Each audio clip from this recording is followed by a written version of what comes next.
All right, we'll get started. Welcome to Career Explorer. This is a series of videos for you to learn about possible career options. My hope is that these will be like a career panel, a mentorship chat, an informational interview, all rolled into one, and all which you can watch from the comfort of YouTube. So if you want, you can watch these videos in your pajamas. I'm Tori Waber. I'm a career and leadership coach. If you want to learn more about me, my career journey, my programs, you can check out the links below and you can subscribe because we'll have more videos coming in this series. And today we're going to be talking with Cedric Reeves, who runs his own business as a meditation coach focusing on attachment repair. Welcome, Cedric. Hey, good to be here. Hey, well, thank you for taking the time to chat. Really excited to Sure. hear more about your background and what you do now. My pleasure. Nice. All right. So we'll get started just hearing a little bit about your journey and kick off with just a question of when you were 10 years old, would you have pictured that you would be doing what you are now? Kind of. As a 10-year-old, I thought I wanted to be like an inventor or like an entrepreneur or something. So the answer is, I think largely kind of yes. The answer is Right. yes. Inventor, entrepreneur, Right. right? But the meditation piece wasn't that wasn't quite there. So the meditation piece is what came in later on. Yep. Yep. And tell me about your journey to that meditation piece. Geez. Okay. I guess the way I'd approach it is that, I was always a bit introspective and kind of curious and, trying to understand why life was the way it was. And then naturally I also had an experience of suffering. Like I think maybe, I think like looking back, I'd say that I was troubled. And so, and it was like, and I'm also, kind of a more the active type. I'm like trying to like figure it out and get out there and do it. And, like putting pressure on myself. I think undue pressure at times to figure it out. So, that whole idea of like, studying the mind, studying life appealed to me to try to get some sort of relief. And so I'll like kind of launch into, I guess, a fair amount of detail, but guide me here, Tori. I want this to Yeah. be Well, and it sounds like meditation there as a form of just healing yeah. and practice for you has really captivated you. Yeah. And, it also actually worked. So that was, because, I tried a lot of other things that didn't work. Right. But, like kind of going way, way, way back, like I got into psychotherapy when I was like 17, which is now 23 years ago. And once I got into it, I'm like, oh my God, what? I can like be happier like this. So like, I was just completely obsessive about it. And then I should mention that I've just generally been like completely obsessive about interests. Like that's kind of like a thing that runs in my family. Like for a little bit of context, my dad's he was an art dealer, and he's like absolutely obsessed with aesthetics and art. Like just like there'd be stacks of art books this high on both sides of the toilet growing up. Right. Anyway, okay, so it runs the family to be obsessive. So I got into therapy and I was like completely obsessed with it. And then I studied business in college, and and I always liked business. I came from a business family, but then I finally got into business, or what I thought was business, and I was miserable. So I'm like, okay, I'm going to go back to college and get a degree as in psychology, so a second undergrad, and then go off and become a psychotherapist, so I can kind of do this whole healing and study of the mind thing, right? And so that was my plan, and then I went back.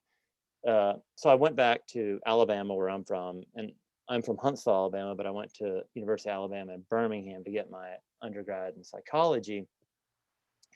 And then the first semester, I just kind of lucked into taking an academic class, like a full academic psychology class on meditation, which was very uncommon at the time, with a guy named Edward Taub, who was one of the early transcendental meditation guys, with Maharishi Mahesh Yogi, that whole, anyway.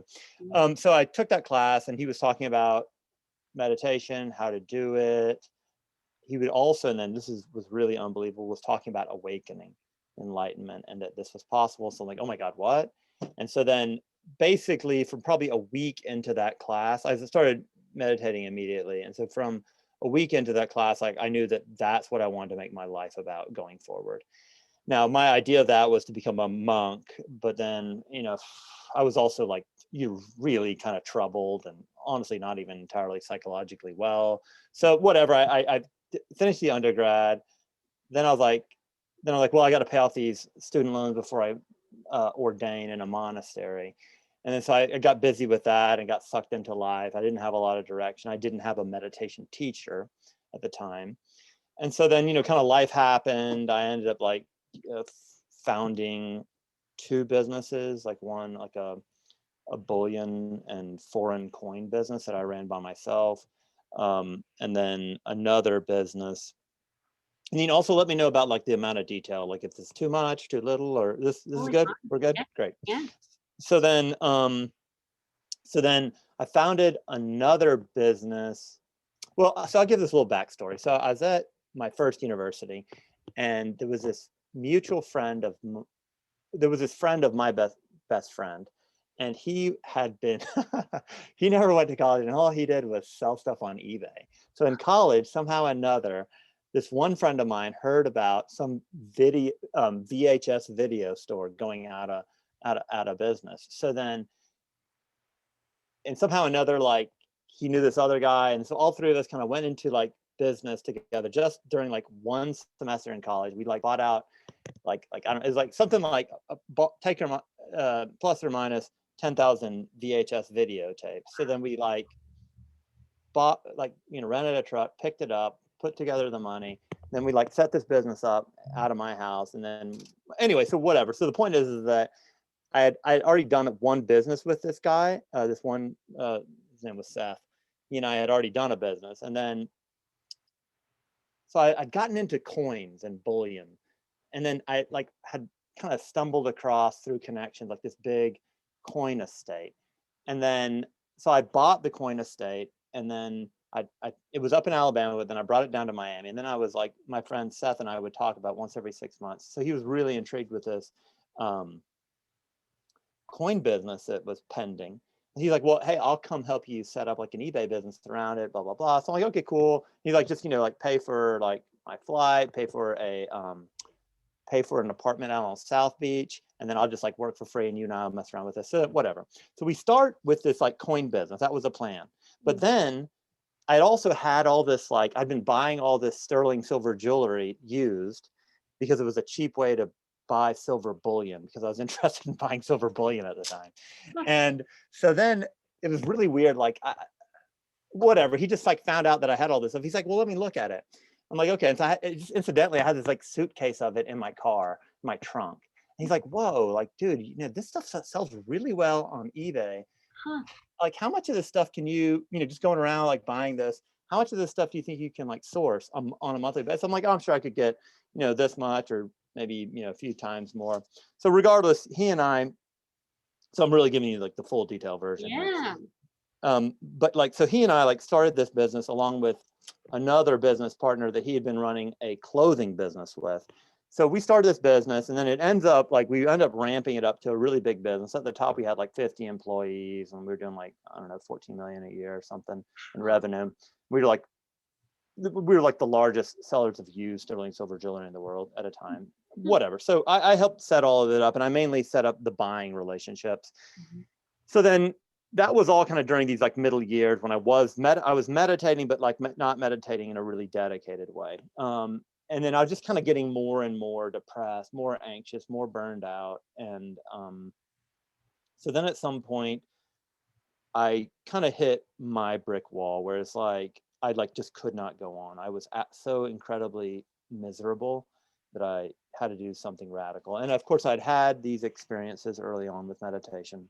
And so I knew that that was there. And to be clear, the way I approached it was salvation. I'm like, okay, this is going to be my salvation. And I was like desperate. So I unwound like one of my businesses, this foreign numismatic, like collectible coin business and bullion business, just down to the minimum. And then like the other business was kind of a long distance business. Like we ran it in Dallas, but I lived in Miami. And so I really just like curtailed or backed backed off on my work responsibilities and started like meditating a ton.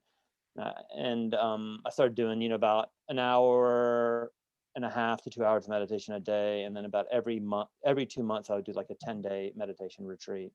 Just, trying to work on my mental health, but also trying to awaken, right?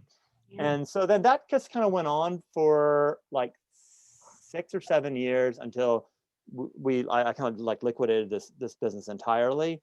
And then about 3 years ago, 3.5 years ago, I was done with the business. So I'm like, okay, I'm gonna like dedicate myself to meditation full time. And I was still really just trying to work on, well, let me back off and say I'd always been interested in teaching. Just from day one. I mean, it's like, oh my God, it's so interesting. And and then also I was really still trying to work on my just mental health and what mental well-being. So about 3 years ago, I wrapped up my other business, all my business interests, and then started focusing on deepening my practice in order to teach. And then about 2 years ago, I took like a teacher training course. I started teaching like very more formally. And let's see here. And then so yeah, so it began that way, and then there's some other little wrinkles, but maybe why don't I turn it back over to you? Yeah, we'll dive into those in a moment. And it's a fascinating journey in terms of building the business Yeah. skills via these other types of Yeah. businesses and having that tie to meditation throughout, sort of fusing. Yeah. Yeah.